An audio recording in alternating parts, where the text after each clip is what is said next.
Нанның қиқымында байлық жатқанын білесіз бе?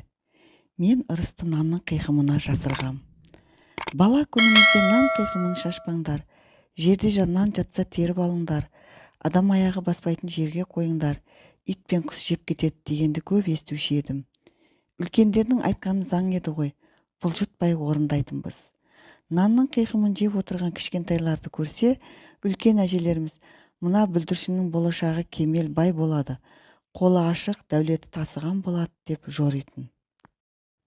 Ас атасы нан екенін біліп өссек те, оның қасиеті жайлы білетініміз аз екен. Бірде Ыбырайым пайғамбар Құдайға: «Уа жаратушы ием, өзімді бай еттің, төрт түлігімді сай еттің, алмақтың да салмағы бар деген. Мыңғырған малдың сұрауы қиын бола ма деп қорқамын. Артығын қайтып ал, мен азға қанағат қылайын» дейді. Алла оған: «Ей Ыбырайым, берекем қашып малым сарқылсын десең, бұдан былай нанды отырып емес, аттың үстінде же, нанның қиқымы шашылып жерге түссін. Нән рәсуа болса берекең кетеді. Мен ырысты нанның қиқымына жасырғам.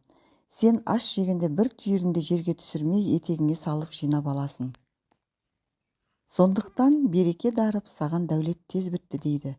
Міне нан қиқымын теріп же, бай боласың деген сөз Ыбырайымнан қалыпты деседі. Осы тыйымға орай ел ішінде мынадай да қызық аңыз сақталған екен. Ертеде ағайынды жалшы жігіттер байдың қойын бағатын көрінеді.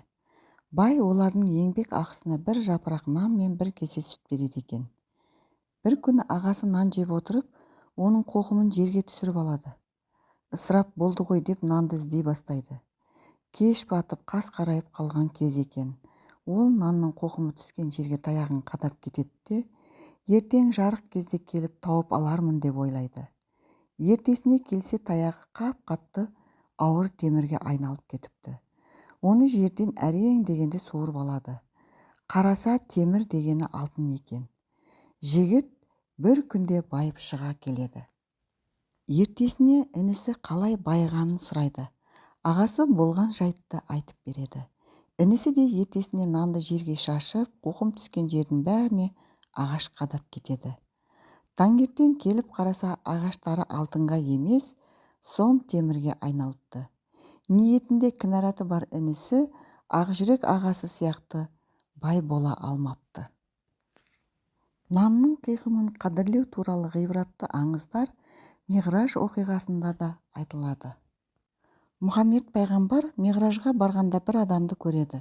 Ол түйенің үстіне мініп алыпты. Қолында ұзын инедей жұқа таяғы бар екен. Сонымен тау тасты шұқып бір нәрсе іздеп жүреді. Әлсін бір құс келіп оның басынан шұқып өтеді екен. Пайғамбар Жебірейілден: «Бұл кім? Не қылған пенде?» деп сұрайды. Жебірейіл періште: «Бұл адам пәни дүниеде нанның қиқымын бейберекет шашып жеген. Ысырап обал дегенді білмеген.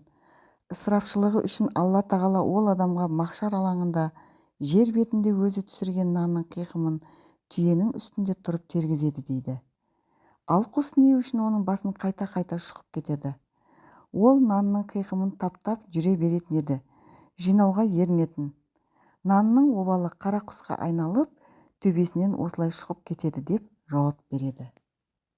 Пайғамбарымыз Миғраждан келгесін сахабаларына нанның қиқымын шашпау, теріп алып қастерлеу туралы өсиет айтқан екен. Осы өсиет бізге жетіп, қазақтар пайғамбар сүннеті деп нанды қатты құрметтейтін болыпты. Бертінге дейін қазақ арасында нанның қиқымын шашпаңдар, обал болады, құт берекені нанның қиқымына жасырған. Нан қоқымын теріп жесең бай боласың деген де түсінік бар екен.